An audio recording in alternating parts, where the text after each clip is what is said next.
Good place to stop that song. Good intro for today's class. I should say that instead if I could talk right now. All right, so welcome back. I hope you guys are all doing well and staying safe. I am looking for Alex. I'm looking for Leos here. Micaiah, Philip, and Ryan. If you're here, please let me know. Again, Greg, Micaiah, Philip, and Ryan. If you're here, please let me know.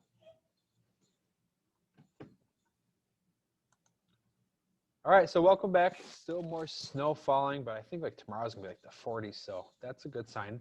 If you don't like the snow, we will start to melt some snow as we progress. Hey, Phil, welcome, and hi, Ryan, welcome. All right, let's check out a couple things for today. Check out the COVID update for today. Let's see where we're at for the COVID. So here's the Oneida County dashboard for the COVID. Let's see where the numbers lie for today. Right now, there's 669 active cases of COVID. Numbers are still pretty constant from the last couple of days. Hopefully, those numbers continue to decrease as we progress. We have 18,094 resolved cases, and some people may have had the symptoms, may have been admitted to the hospital. Some people might have had to go to ICU, and some of those resolved cases may have resulted to death. So yeah, this crisis, this pandemic has probably hit you guys some sort of way. I've known several people who've passed away, or several people that were in ICU for like 3 months. So yeah, this has definitely affected me and probably affected you as well. Hopefully the death portion hasn't really affected you with your family members. But if it has, I apologize. We'll get through this. There's 48 people in the hospitals, and there's 12 people that are in ICU for Oneida County. You can check out the number of vaccinations. There's a couple different vaccines out there. When you get that vaccine, eventually you'll see 2 different types of vaccines. There's a Pfizer vaccine and a Moderna vaccine. They both require 2 different times to get the vaccines. So no matter which one you get in the future, there's another one, Johnson & Johnson, which they're saying eventually, it's not rolled out yet, but it will be, I'm sure. But that's only 1 shot, 1 dose, you're good to go, from what I'm hearing. But if you get the Moderna or the Pfizer vaccine, you'll get the shot one day, and then you have to wait like 2 weeks later to get the second shot for the vaccine. And then you should be vaccinated. That's what they're saying. There's a lot of pods, there's a lot of places where they're offering those vaccines, but still, the quantity of how much the area gets, that's still the problem. We're not really getting as many as what we can give out. So as soon as that number keeps increasing, the vaccines increase, then obviously they'll roll out more and more people. All right, let's check out the daily positive numbers. We did check this out yesterday. Let's just check out the last couple days. I want to go through the whole spiel of this again.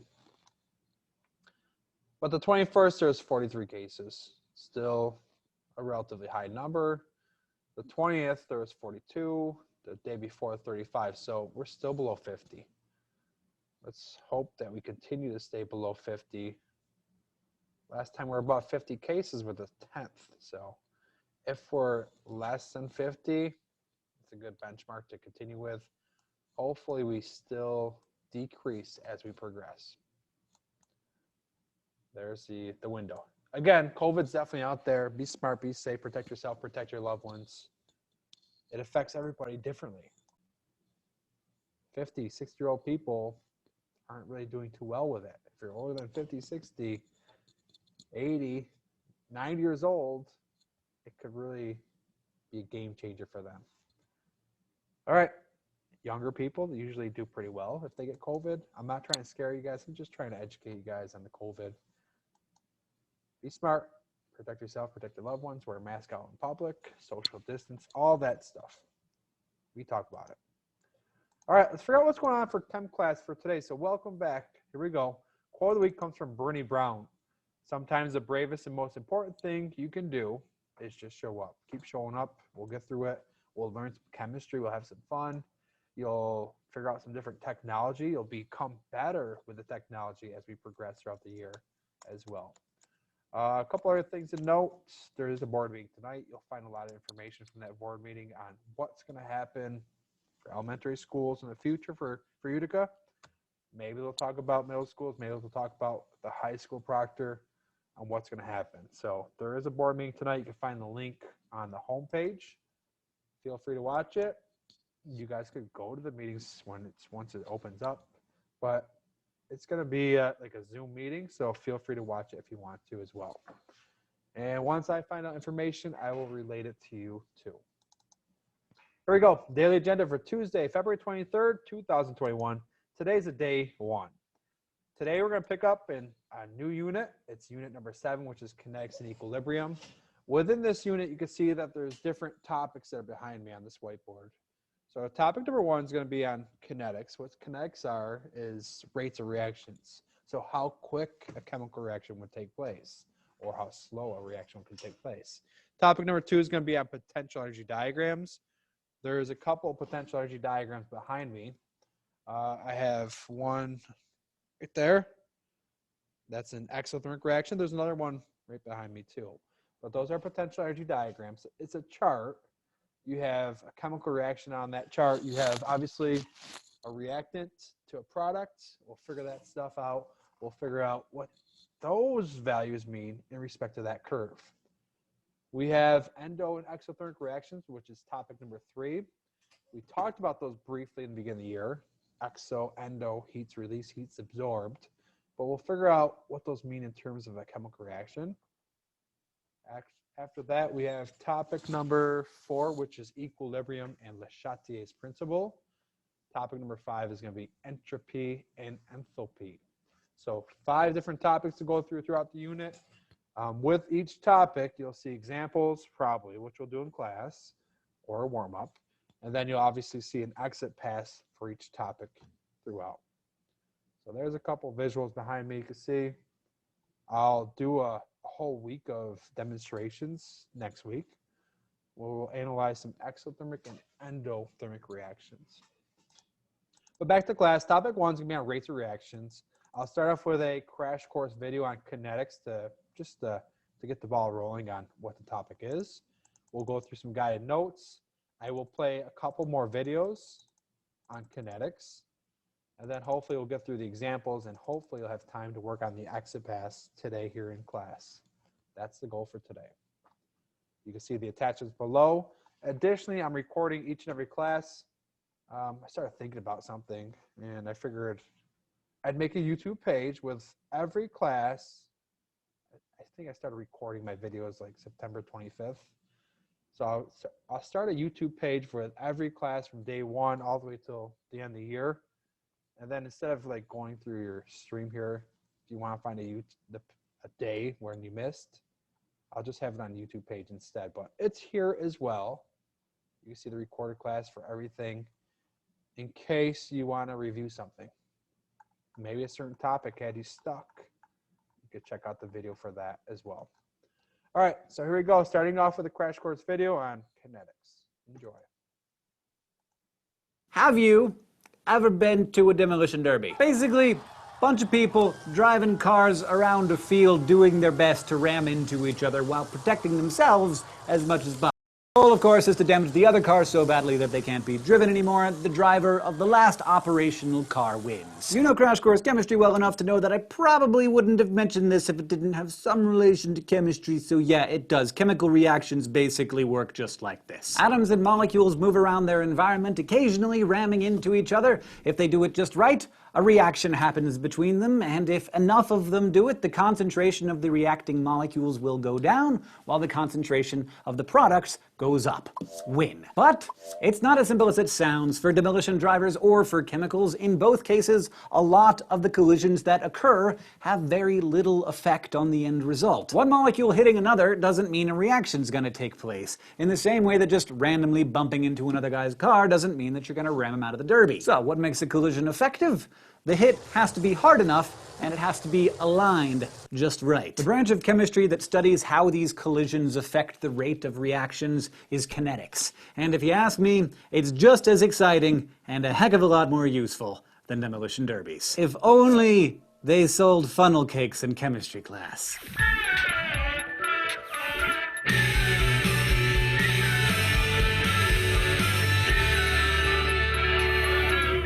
So, if chemical reactions only work when particles bang into each other good and hard, just how hard do they have to bang into each other? Every reaction has a minimum amount of energy required to get it started. This is known as the activation energy. Molecules require this much energy to hit other molecules hard enough to break them apart and reform them in different ways. Without it, nothing will happen. It's like a hill that molecules have to get over before they can go any further. So where do they get this energy? Well, it's kinetic energy, the actual speed of the particles. So just like the cars at a demolition derby, all else being equal, the faster the particles move, the harder the collision will be. But still, no matter how hard they hit, it won't do any good if they're not hitting the right way, in the right places. Like if you keep smashing into the back of a guy's trunk, that's not going to stop his car. There's no engine back there. You can bang Velcro together all day and night, and if it's not turned the right way, it'll never stick together. Same thing with molecules. As an example, take nitric oxide, one of the byproducts of gasoline combustion, and something that you can smell quite clearly at a demolition derby. Under the right conditions, it reacts with hydrogen gas to produce nitrogen gas and water. But the molecules have to hit each other just the right way.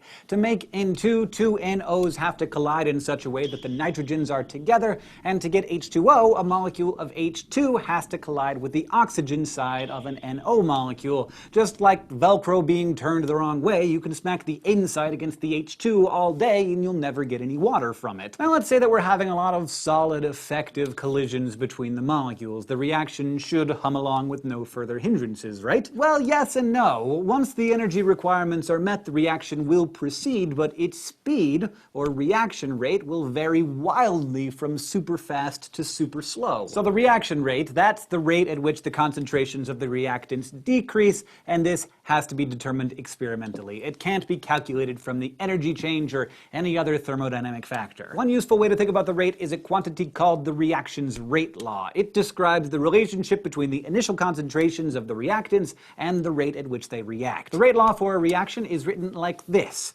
The rate equals a constant K times the concentrations of each reactant raised to some power.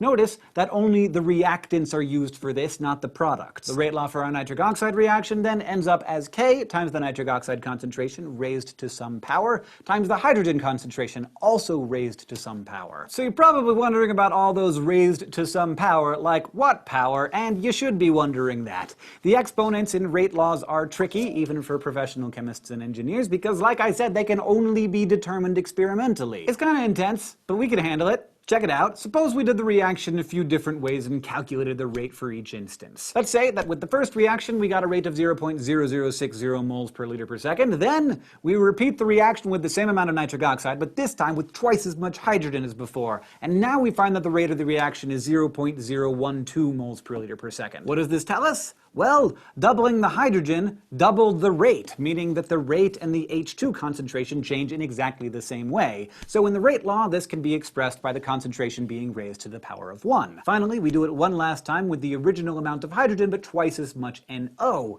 And this time we find that we get a rate of 0.048 moles per liter per second. Doubling the nitric oxide caused the rate to increase by 8 times, and that can be expressed in mathematical terms by cubing the concentration term. This means that the final rate law for this reaction is K times the concentration of hydrogen gas to the first power, you don't need to write out the 1 obviously, times the concentration of nitric oxide cubed. A rate law in this form is said to be of the 4th order. We get that value by adding the exponents together, 3 plus 1. There is some math that isn't hard here. That equals 4. 4th order reactions are actually quite rare. Most reactions are of the 0, 1st, or 2nd order, but in all cases it's calculated exactly as we have done here. Now if you've watched our episode on equilibrium, this formula should look familiar to you. Equilibrium expressions also use bracketed concentrations with exponents, and that's no accident. Those formulas come from these ones. A reaction is at equilibrium when its forward and reverse rates are equal, right? So if we were to find the reverse rate law for a reaction, it would take the same form as the forward one,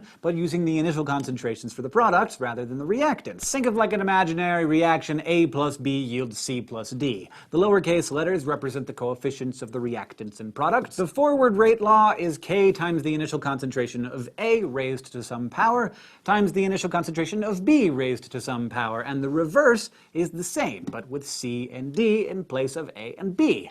Notice that these exponents are not, however, the coefficients of the balanced equation. If we write these two terms together to show that the forward and reverse rates are equal, like at equilibrium, and solve for a single constant, we get something that looks very much like an equilibrium expression. For mathematical reasons, the exponents don't translate, but yeah, basically this is where the equilibrium equations come from. Pretty cool. But if it's that simple, why don't all reactions just go to an equilibrium state and stay there? Well, sometimes the reverse reaction isn't thermodynamically spontaneous for one reason or another. Sometimes the forward reaction is so vigorous that any reactants that might reform are immediately pushed back into products. Or the products might physically separate and have little chance of colliding at all, like when products separate into solids and gases. Often though, it's just that the reverse reaction has such a high activation energy that the collisions are almost always ineffective. Because remember, most reactions don't happen instantly, boom, all at once. Instead, they happen in steps. And as with any multi-step process, the reaction can only happen as fast as the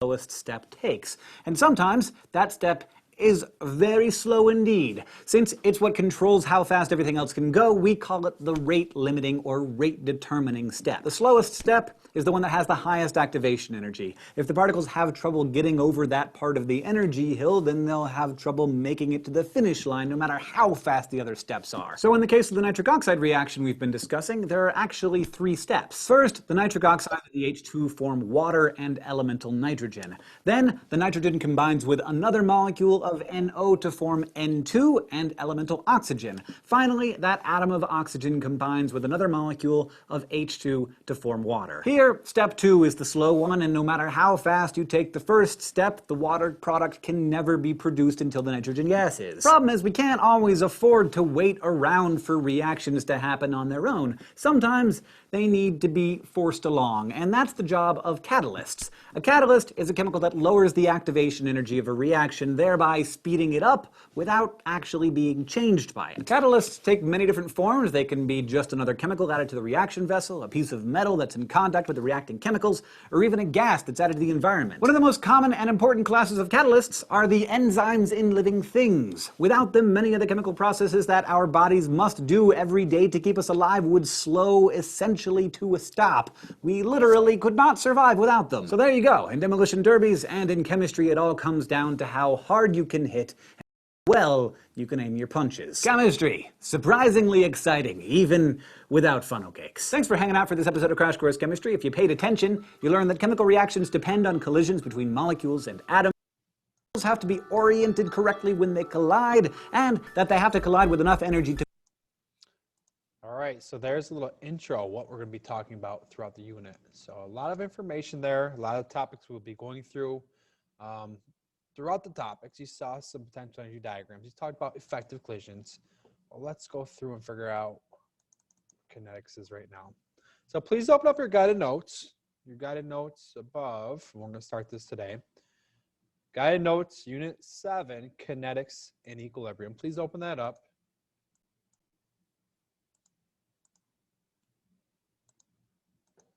Thanks, Micaiah. Thanks for letting me know. Open it up, and we're going to start our notes today. Please do not forget unit number 6 is due this week. So don't forget unit number 6, properties of solutions, is due this week. This right here is what drives our course. You guys should know this by now. If you're going through the notes, you're understanding what's going on in class. You're attentive. You're kind of locked into class. You understand what's going on here. You should understand what's going on for the examples. You should understand the exit pass. You should be successful on the benchmark as well. So again, please title your notes. This is a big chunk of our grade.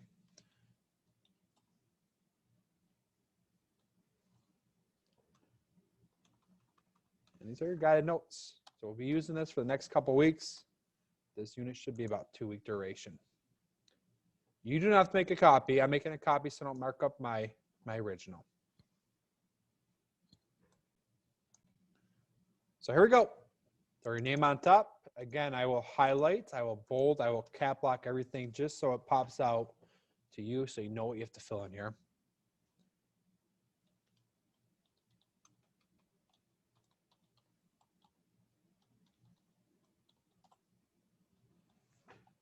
And the dates I'm going to put up here just so I know for reference of when I started it.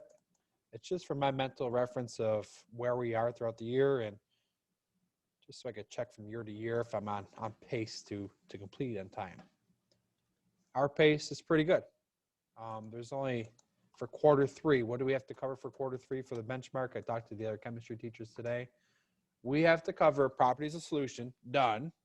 We have to cover phases of matter. We did that in unit number 1, done. Gases, ideal gases, we already did that early in the year. So we will review that again. And the other thing we need for quarter number 3 benchmark is kinetics and equilibrium. So yeah, we will definitely finish this, and I probably will go through one more unit as well, which will not be on this benchmark, which is unit number 8. That's my plan. Why do I put another unit in here when the other teachers don't? Because I like more time for review at the end of the year. The more time you have for the Regents review, probably the better off you'll be. That's just what I like to do. All right, here we go. So filling it on out, talking about this first topic. Topic number 1 is kinetics. Kinetics are the rates of reactions. Chemical kinetics is a branch of chemistry that deals itself with the speed of chemical reactions, reaction rates, and the way in which these reactions occur. So again, chemical kinetics. Branch of chemistry that deals with the speed of chemical reactions. So how quick chemical reaction occurs. Speed of a chemical reaction, the reaction rates, and the way in which they react.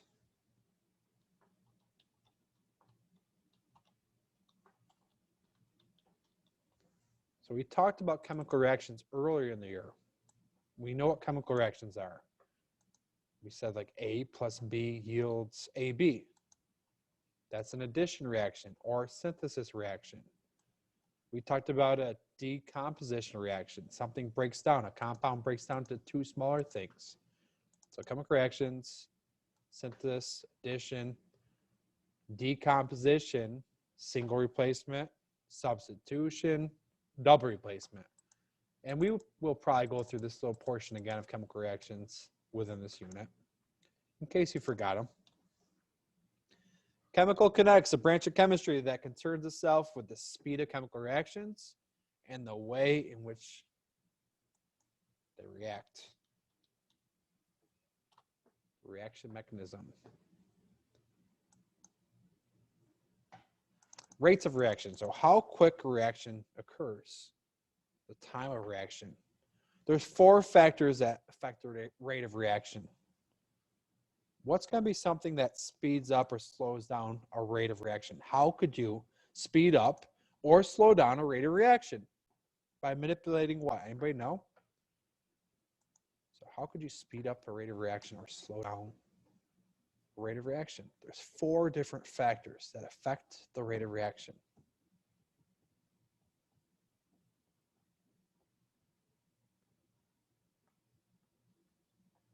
Yeah. Oh, time. Temperature is definitely one. So temperature is going to be a factor. 2 of you guys put that. Thank you. Temperature is going to be a factor that affects the rate of reaction. How could you speed up a rate of reaction? By increasing the temp or decreasing the temp? How could you make a reaction go quicker? By increasing the temp or decreasing the temp?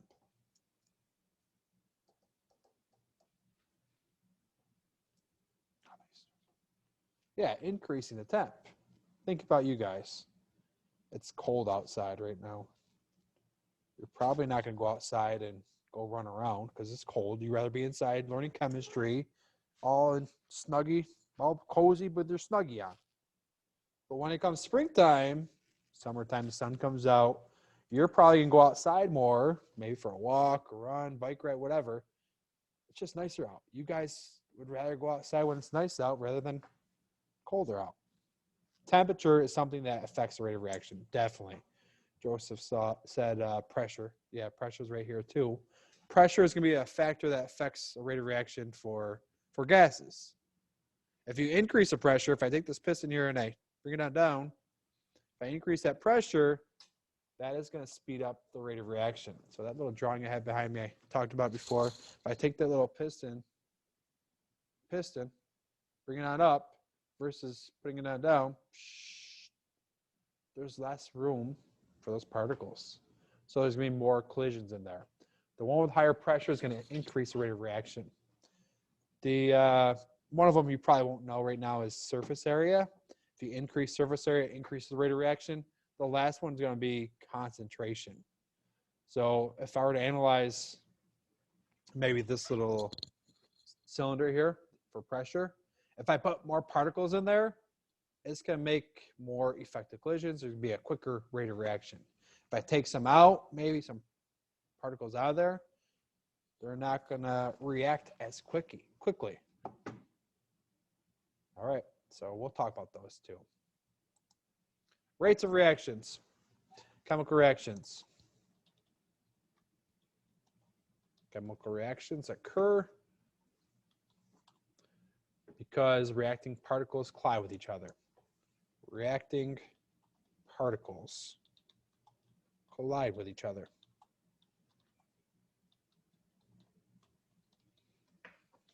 So how do you have a chemical reaction occur? You must have two things collide with each other.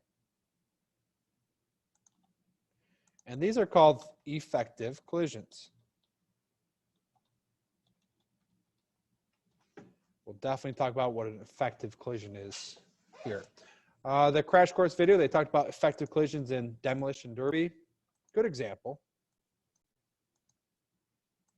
But effective collisions are going to be enough speed. A particle has enough speed and it's oriented properly. Chemical reactions occur because reacting particles collide with each other. That's called an effective collision. If you have two atoms, atom A, atom B, if these two atoms never collide with each other, they're not going to react with each other. If they don't hit each other, they're not going to react. Kind of like you, maybe let's say Lucy and Johnny in the middle of a chemistry class. Lucy's all the way in the front of the class, Johnny's all the way in the back. They're never going to get up and go by each other. If they're in opposite ends of the class, they're not going to react with each other. They're not going to get along. There's no attraction between those two students. Atoms, if they're never going to collide, no effective collisions, they're not going to react. But if maybe Johnny and Lucy get up during lab and then they kind of just run into each other, they're going to have a reaction with each other. And if they walk face to face, nose to nose, and collide with each other, there's definitely a reaction. If you have two atoms that collide, maybe they just brush off, there's a little bit of reaction. But if they collide with enough speed and enough force, and it's a direct hit, that's an effective collision. Kind of like Lucy and Johnny face to face, they nose to nose, that's an effective collision. There's going to be a reaction there. But if Johnny and Lucy just brush shoulders, not much of a reaction. If it's a face-to-face collision, that's a direct hit. That's an effective collision. There's a reaction there. Atoms, direct hit, enough speed, and orientation. You'll see that soon. That's going to be an effective collision. Effective collisions have to have enough speed and oriented properly as well. All right, so let's go. The speed of the reaction.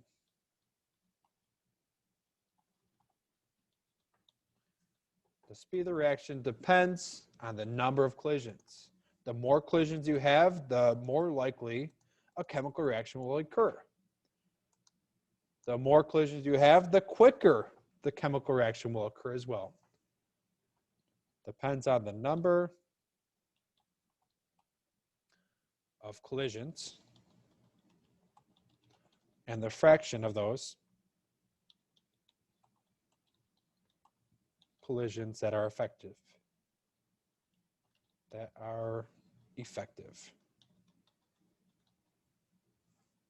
So the more effective collisions you have, the more likely it's going to be effective collisions. The more collisions you have, the more likely there is going to be a chemical reaction. The speed of the reaction depends on the number of collisions and the fraction of those that are effective. So yeah, if you don't want something to react, you might want to lower the temperature. You want something to react, you might want to increase the temperature. We'll talk about all that stuff. For collisions to be effective, particles must have enough energy, speed. For a collision to be effective, particles must have enough energy or speed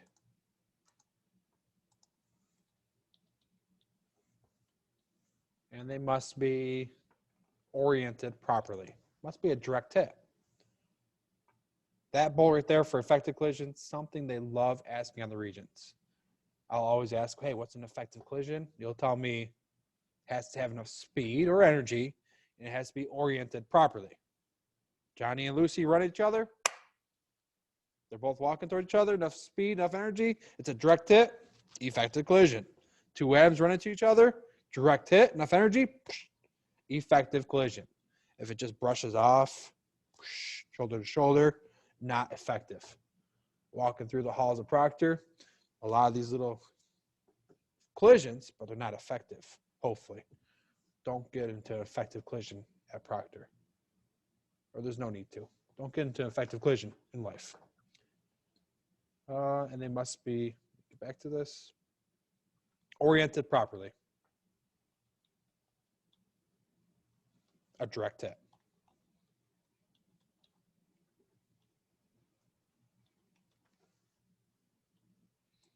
Effective collisions, enough speed, and oriented properly. They love saying oriented properly for the terminology on the Regents. Might want to make an index card for that bullet right there. Any factor that increases the number of effective collisions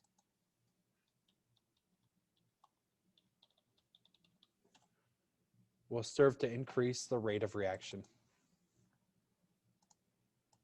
So the more effective collisions you have, the more likely it's going to be an increase in the rate of reaction. In this topic, we're talking about kinetics, which is the rate of reactions. So we're going to definitely explore different ways to speed up or slow down rates of reactions. Some of you guys already threw in the chat. You told me how to manipulate the rate of reactions. You said temperature. You said pressure. The other two are going to be concentration and surface area. Definitely know those. Any factor that increases the number of effective collisions will increase the rate of reactions.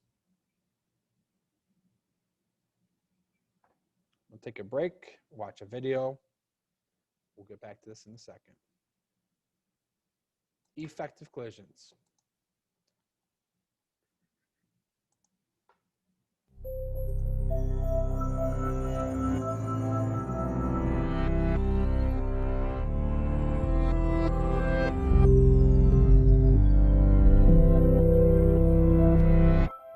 Meet our chemist, Harriet. She has a chemical reaction that needs to occur more quickly. Our chemist has some processes at her disposal that can help her speed up her reaction, and she knows of 5 ways. And to remember them, she thinks back to her days as a high school student, and the day she got a date for the dance. Harriet was in high school studying between classes. She had lost track of time and was going to be late to class. Unbeknownst to her, Harold, who was just around the corner, was running late too. They both sprinted to class, and as it happened, sprinted directly into one another. Now, this was no small collision. They ran squarely into one another in such a way that he knocked the books right out of her hand. "I'm sorry," he said. "Let me help you with your books." He kindly helped her recollect her belongings and politely offered to walk her to class. and you'll never guess who went together to the dance later that year. Yep, those two. So as we can see from this example, the key to getting a date for the dance is to collide with someone and knock the books out of their hands. Now you're probably already aware that not all collisions lead to dates for the dance, thankfully. The collisions must have two important characteristics. One, correct orientation that allows books to be knocked from one's hands, and two, enough energy to knock the books out.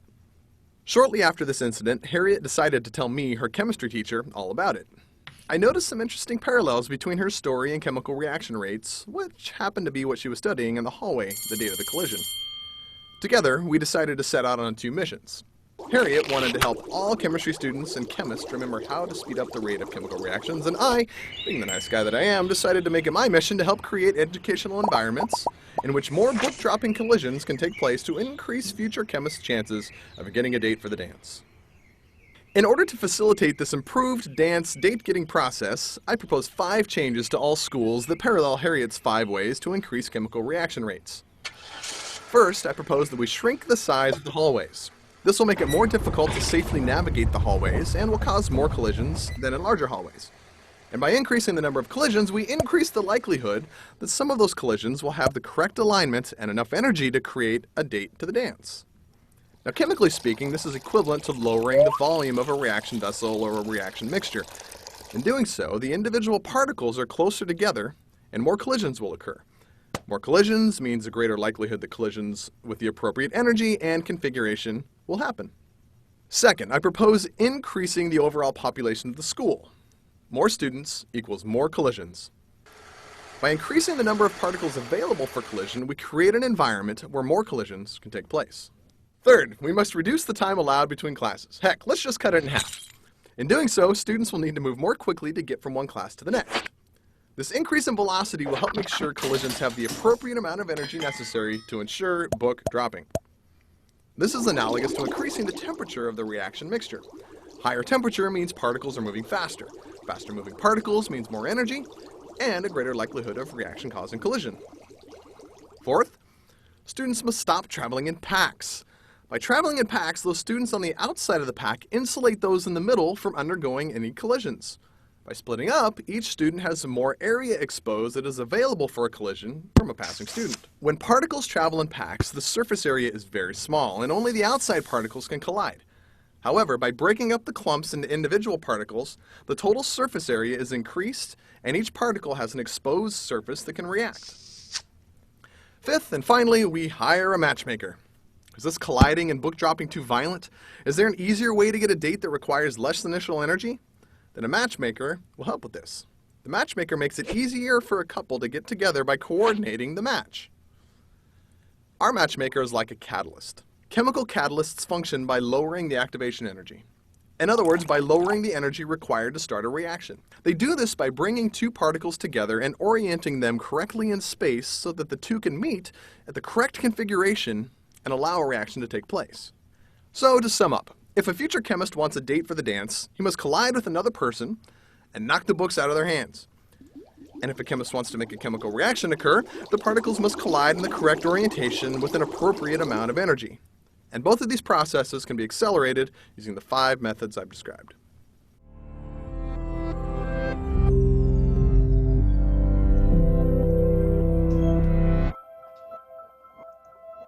Okay, effective collision gives you a little bit more insight on that right there. Moving on forward, here we go. Nature of the reactants. So definitely know what an effective collision is. Nature of reactants. Since bonds are broken and formed, so bonds, an ionic bond, metal and non-metal, could be metal, NaCl. Bonds are broken and bonds are formed, 2 different things. Since bonds are broken and formed in a chemical reaction, so if a bond's not broken or formed, you're not having a chemical reaction occur. The effective collisions.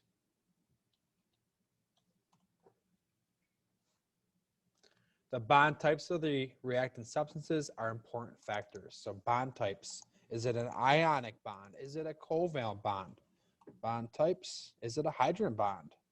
Metallic bond? So there's a reason why we actually started off talking about each unit or the order for the units. Yeah, we should be aware of the bond types. What are bond types? We should know what atoms are. That's why we talked about that first. Then we talked about the periodic table. Then we talked about bonds. It took forever with bonds. Since bonds are broken and formed, we'll talk about that in a second too. In a chemical reaction, the bond types of the reactant particles of the substance are important factors. In solutions, oh, there's solutions. Last unit we talked about. In solutions, ionic compounds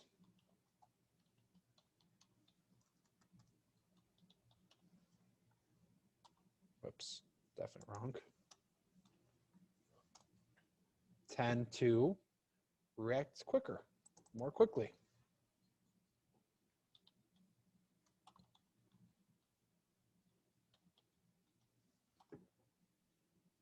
Than covalent bonds, more quickly than covalent bonds, covalent compounds.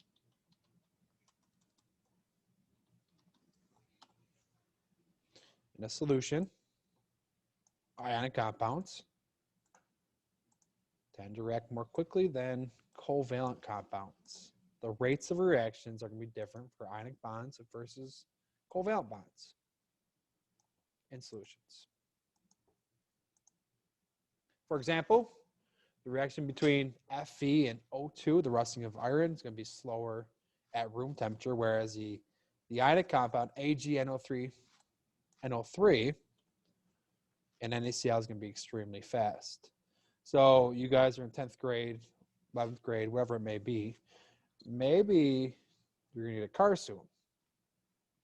My tip for you guys with that car, once you get a car, hopefully you take care of that car like anything you get. Hopefully you take care of it. But once you get that car, please take caution of washing it. We put rock salt on the roads. In Utica, we put rock salt on the roads.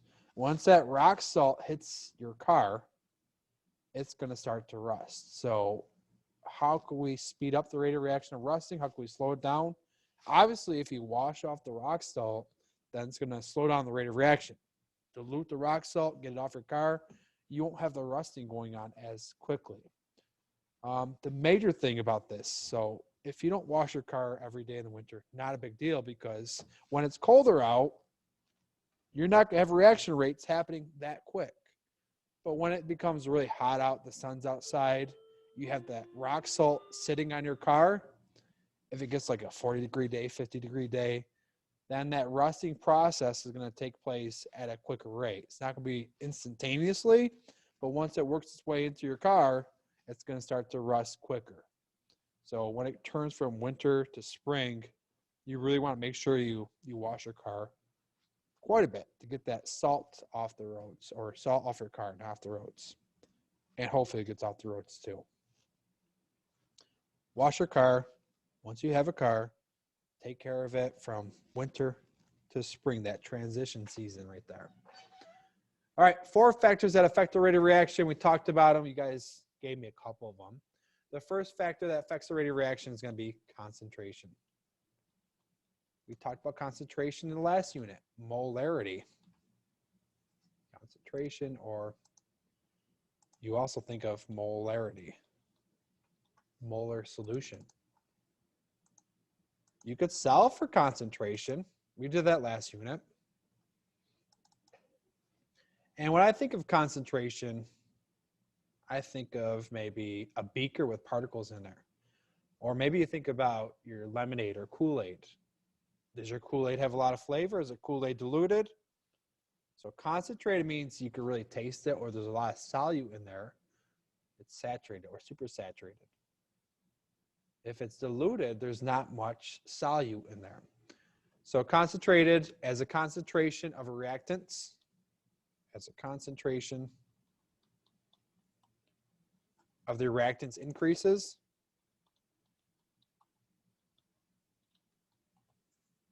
the number of collisions increases as well.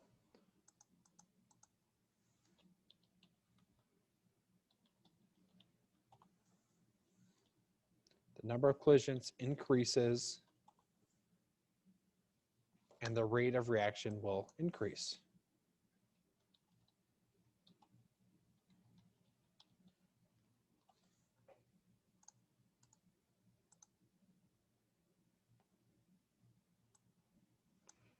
The rate of the reaction generally increases. I'll draw a little diagram, a little picture to show you this. I think a lot of you guys can visualize this.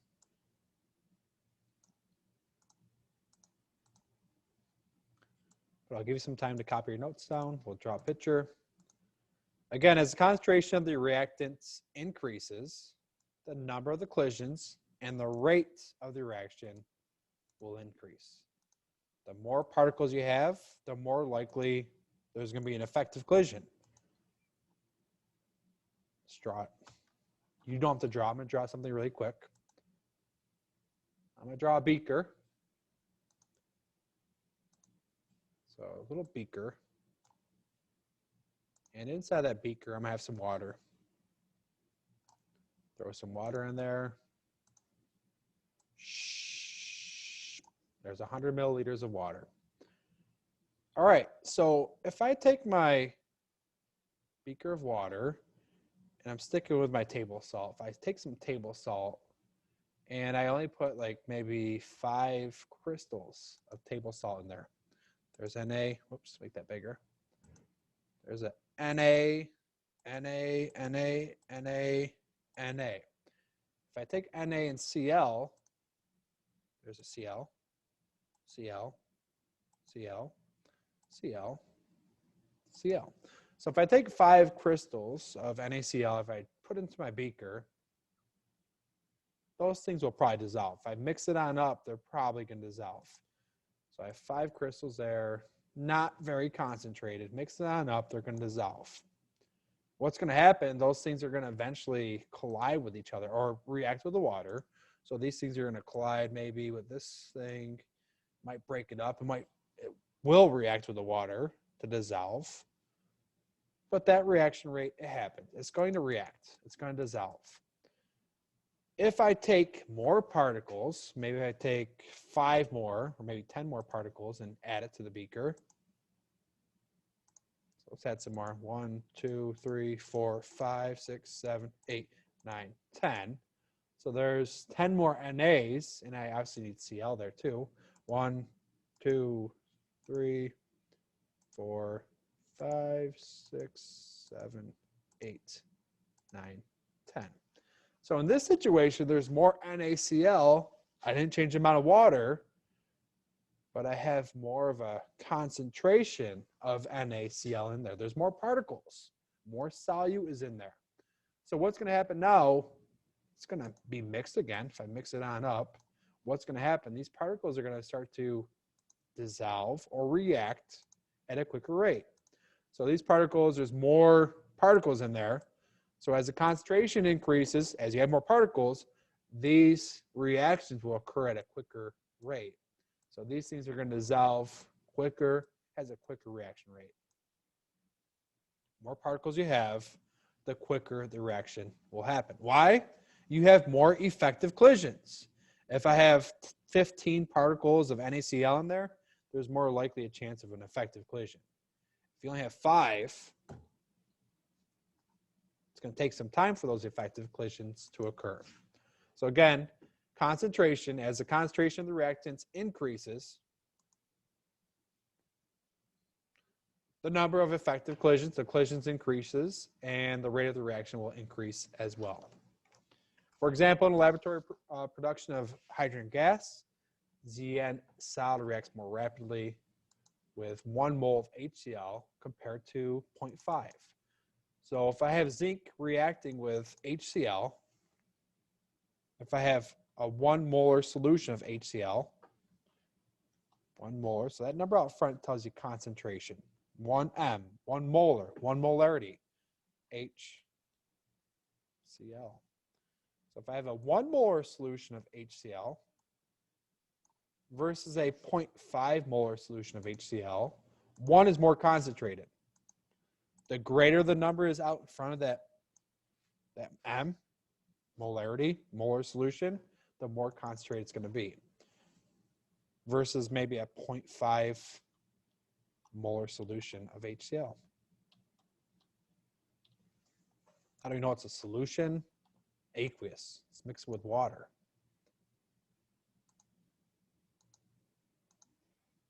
So the number out in front of the M tells you molarity. That tells you concentration. The higher the number, the greater the number is, the more concentrated it would be.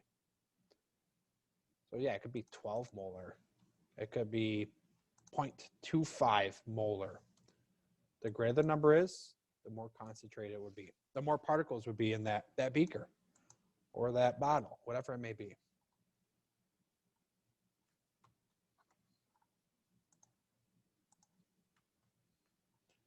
Moving on forward, in a system in which gases react, so kind of like that picture behind me, when gases react, or maybe a balloon, you blow up a balloon, you tie it off, think about this process, the pressure is directly related to the concentration. Pressure is going to be related to concentration. And I'll talk about that diagram behind me right now with this.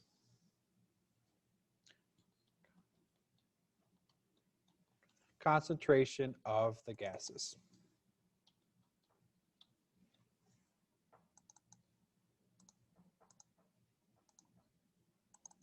So again, gases are tough for students to visualize because you can't really, it's tough to visualize, think about it. When I talk about gases, I talk about two different chambers, like the diagram behind me, or I'll draw another one right here. So again, with gases, you've seen this diagram before. With gases, if I have two different chambers, I'll call this chamber 1, and I'll have a second chamber, chamber 2. They're both the same size right now. But inside of that, if I put a piston inside, a piston's a device that's going to be up and down, going to be moved up and down to manipulate the pressure. Like a purple piston. So this time, I'm putting a purple piston in there. And that piston can be driven up or down. So what happens here? I have a small area. I'll color this in too. So I have an area where my volume of my gases can react. So everything in that like light gray is where the particles can react. Let me draw 5 particles here again. 5 gases. 1, oops, way too big. Redo. 1, 2, 3, 4, 5. I'll do 6 particles. So right there in that little chamber, that volume, it's a closed container. Those gases cannot escape because that piston there is, it's like saying, oh, you can't get out of there. So it's trapping those gas particles within that piston. There's a lot of room for those gas particles to buzz around. So we know gas particles, they move in a straight line. They take the shape of the container. They're always moving around. So a straight line, take the shape of the container. When they collide, they give off the energy, and then they bounce right back. So they give off whatever energy that it has. We know those properties of gases. So what's going to happen in the second situation, I'm going to take that piston, I'm going to drive it on down. So I'm going to take that piston, and I'm going to just push it on down. So here we go, second situation. I'm going to take that piston, drive it on down. I'll say it to this location. So it's kind of like an air pump. If you have a pump for your tires, for your bike or whatever, this is the exact situation we're talking about. You take the pump, you raise it up, you push it down, your air pressure starts to increase. So now in this situation, after I drove that piston on down, took that piston and drove it down. That's not what I want. I want an arrow here. Drove that piston on down. You can see that the volume has different volume. It's less volume there. I still have those 6 particles inside in that chamber. So again, I still have my 6 particles. 1, 2, 3, 4, 5, 6. So what happened here? I drove that piston on down. These particles within that chamber, they're still going to be reacting, there's less space for the reactions, therefore it's going to be a quicker chemical reaction. So these particles still move in a straight line motion, but they're going to collide a lot more frequently. There's going to be a lot more action in here. They're going to be moving around. There's going to be more frequent collisions. So what happened here? Concentration per volume. There's less volume, but I have the same amount of particles. So in this situation, the concentration is greater because you have less volume and the same amount of particles. This first situation, you have more volume and the same number of particles. So this is going to be less concentrated, first example. Second example is going to be more concentrated. I hope that helps with concentration of gases. Increase in pressure, example B, 2. Increase in pressure increases the reaction rate for a gas. All right, therefore, an increase in pressure leads to increase, oh, perfect. Increase in pressure, increase in pressure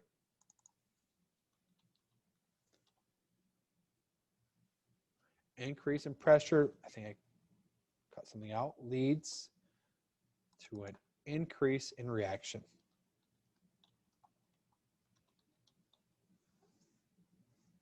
Great.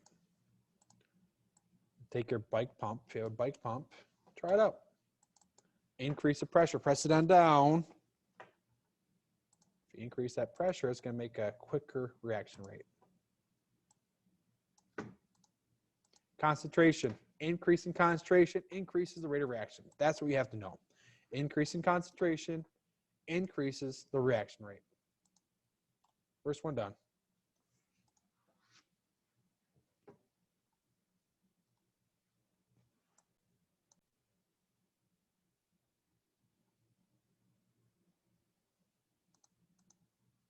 Second example is temperature. If you change the temperature, manipulate the temperature.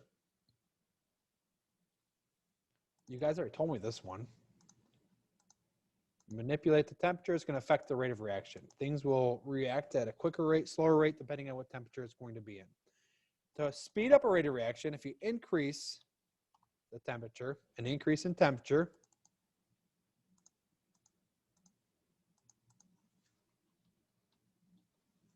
will increase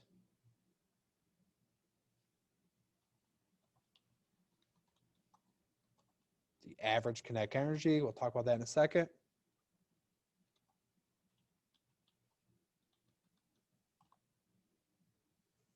Average kinetic energy of particles, thereby ensuring the number of effective collisions will increase.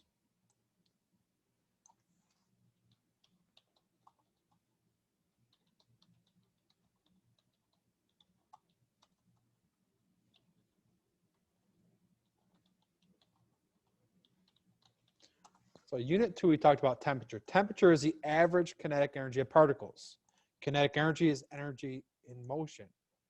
So anyways, if you increase the temperature, what's going to happen? These particles are going to move quicker, quicker, quicker. Think of solid, liquid, gas. Think of an ice, water. Think of water. Water is a solid. Those particles aren't moving very quickly. Liquids are moving quicker. Gases, they move the quickest.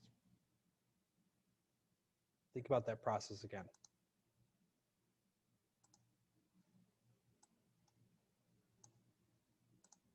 Solid, liquid, gas. Solid, liquid, gas.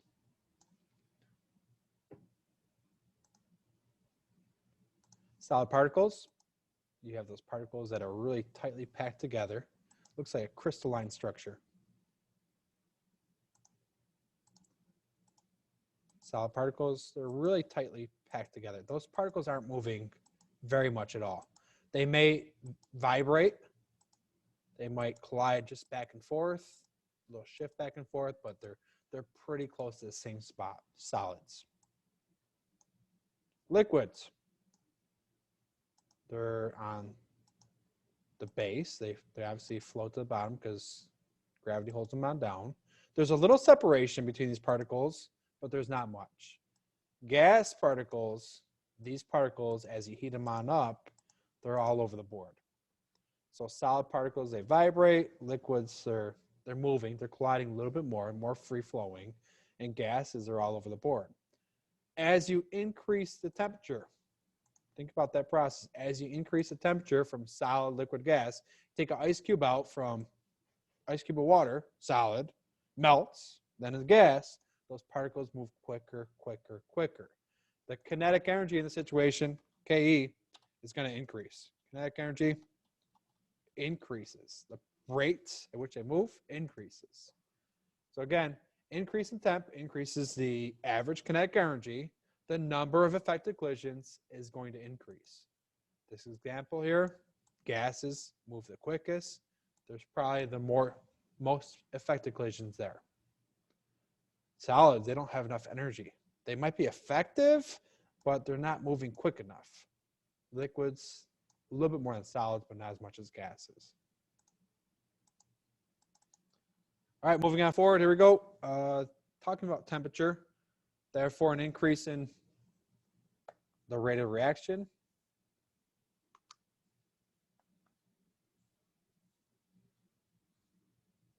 An increase in temperature, increase temp will always increase the rate of reaction. Increase in temp increases the rate of reaction.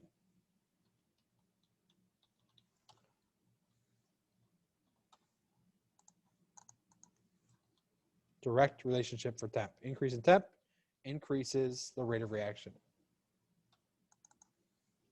They love that one. There are 4 factors that affect the rate of reaction. Increase in concentration, or change in concentration, changing temperature, surface area, and pressure for gases. Definitely know the 4 factors.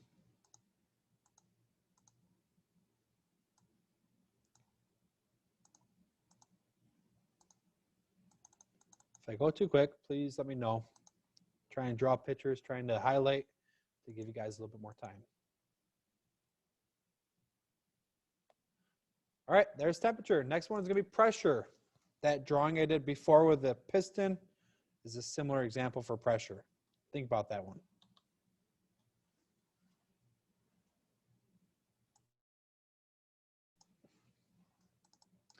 Third factor that affects the rate of reaction, pressure. Pressure has little or no effect on solids or liquid, but it's going to affect gases. So pressure is not going to affect solid or liquids. It will affect gases. Pressure has little or no effect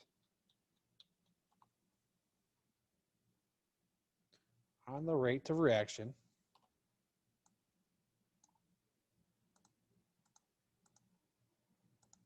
between solids or liquids.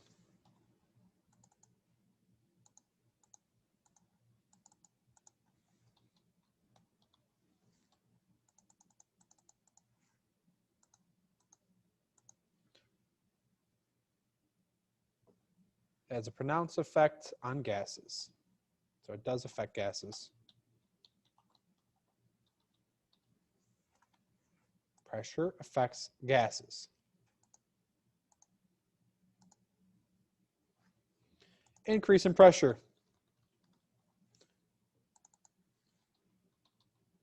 And I did draw the piston earlier, so I'm not going to redraw it again. Hopefully you have that in your mind still. A bike pump, bicycle pump.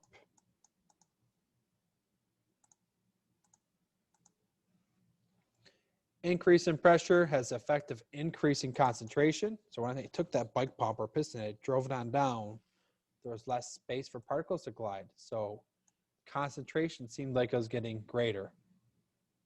Increase in pressure has the effect of increasing the concentration.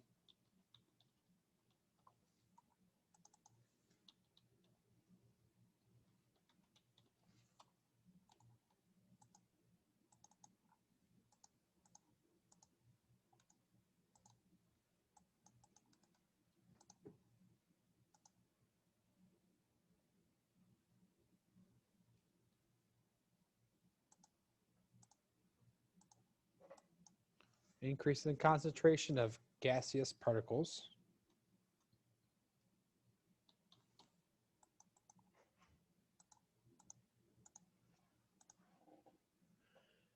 Therefore, an increase in pressure increases the reaction rate that involves gases. Increase in pressure only affects gases. Therefore, it increases, not in pressure, increases the rate of reaction that involves gases. Increase in pressure speeds up the rate of reaction for gases. If you decrease the pressure, it slows it down. It's not going to react as quickly.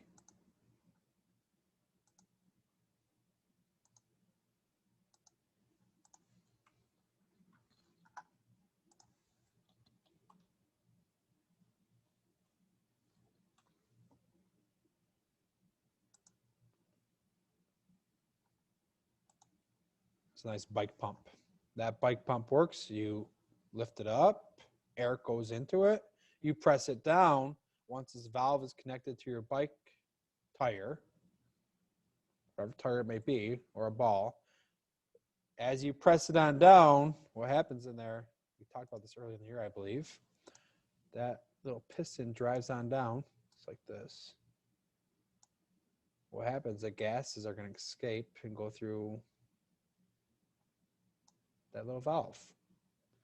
Increase in pressure as you go on down.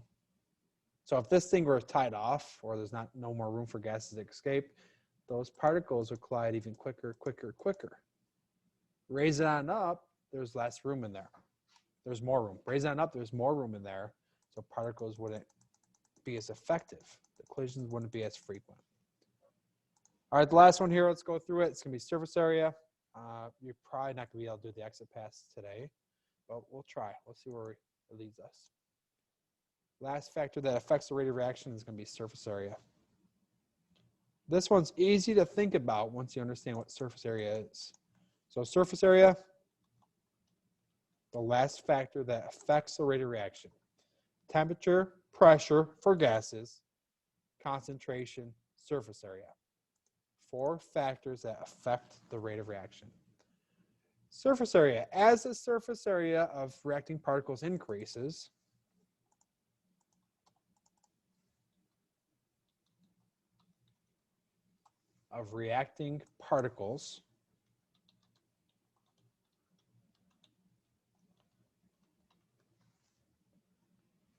the number of particles that collide will also increase.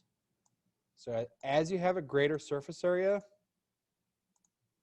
there's going to be more reacting particles. Increase the surface area. The number of particles, or number of effective collisions, number of particles or effective collisions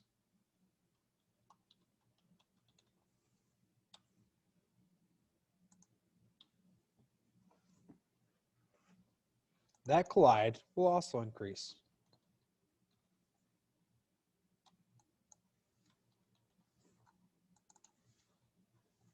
The greater the surface area, the more effective collisions you will have.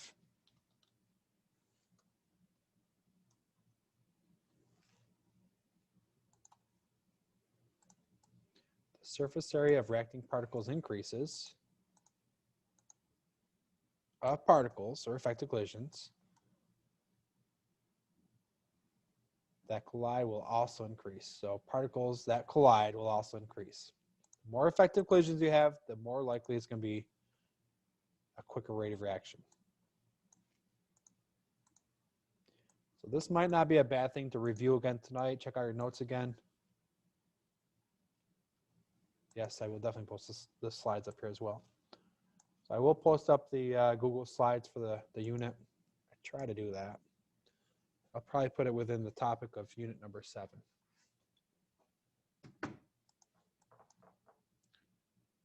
The result is going to be an increase of the reaction rate. So result is an increase in reaction rate.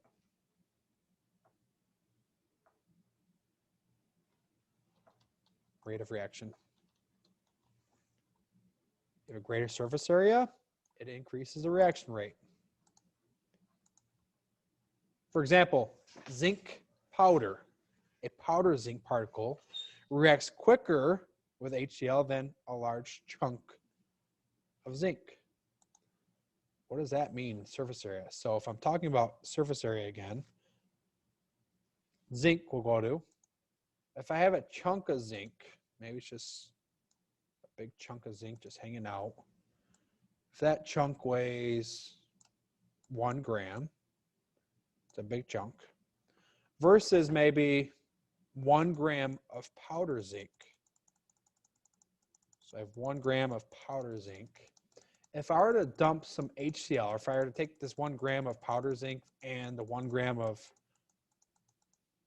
the chunk of zinc and put into HCl, the one with greater surface area is going to dissolve quicker.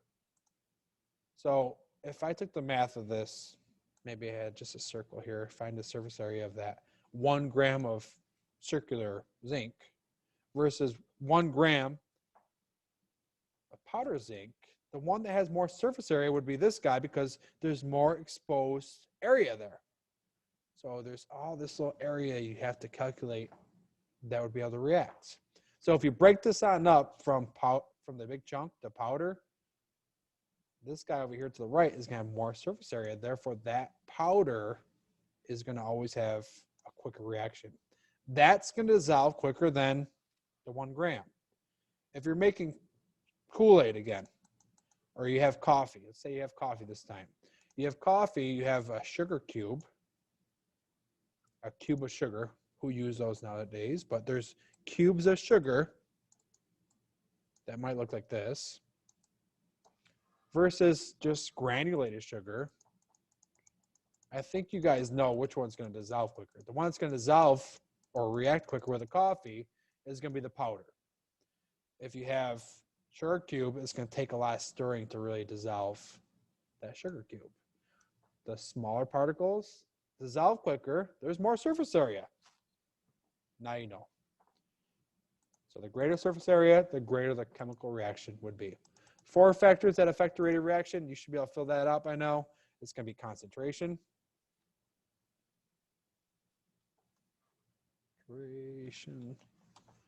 It's going to be temperature.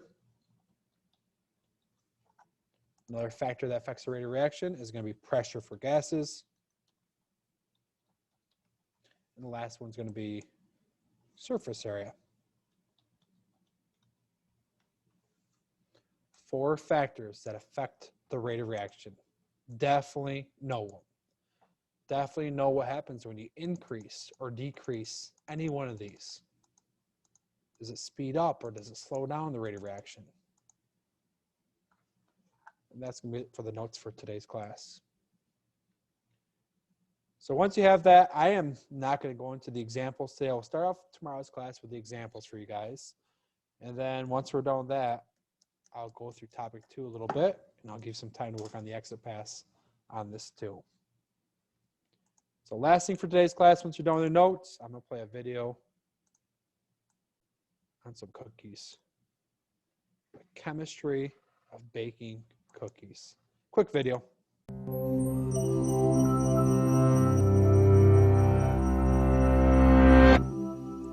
In a time-lapse video, it looks like a monster coming alive. For a moment, it sits there innocuously. Then, ripples move across its surface. It bulges outwards, bursting with weird boils.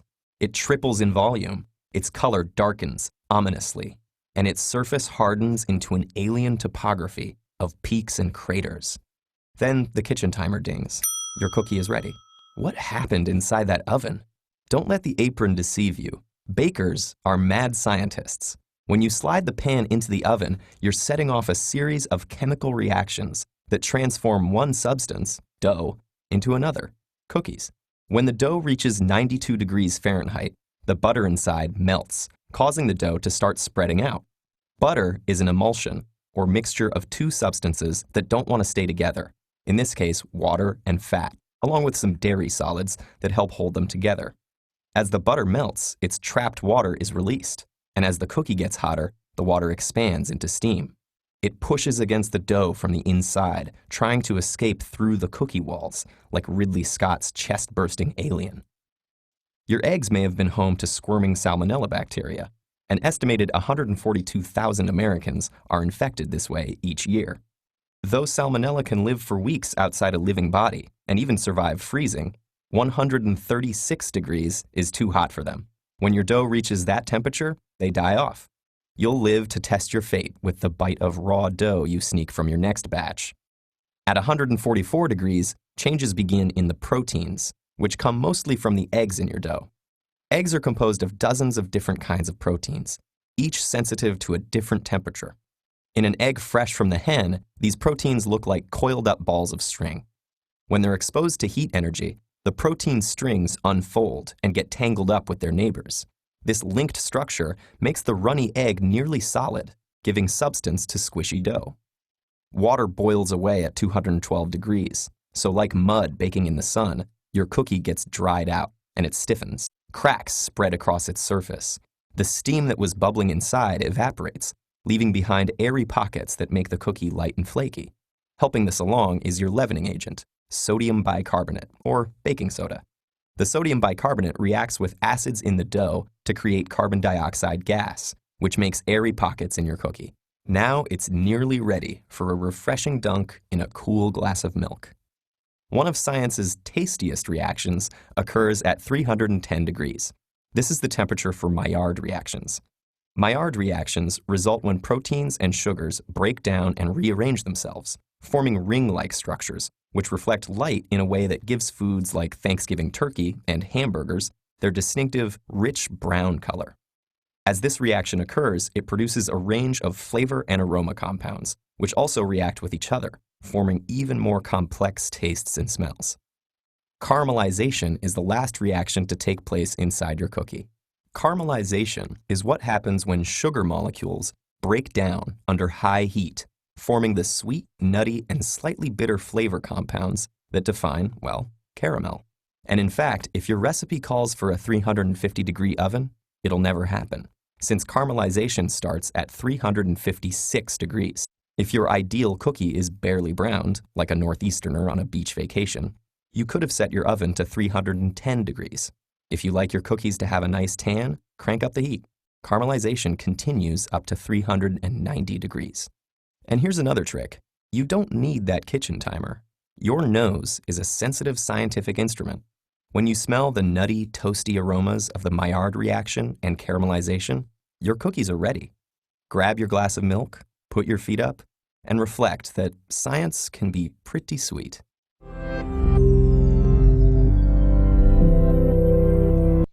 All right, what sweet reactions do you have there? So rates of reactions, topic number 1. We're just about in the books with that. We're all set with topic number 1 for notes. Next time we'll go through examples and we'll give you time for the exit pass as well. All right, guys, that's it for today. If you have any questions, feel free to hang out. I'll be here. If not, have a great day. Make good decisions. Be kind to one another. Stay safe. See ya. Bye, guys. See you, Mr. Brown. Okay, see you later. Bye, Kai. Bye, Kim. See you later. Bye, Nadina.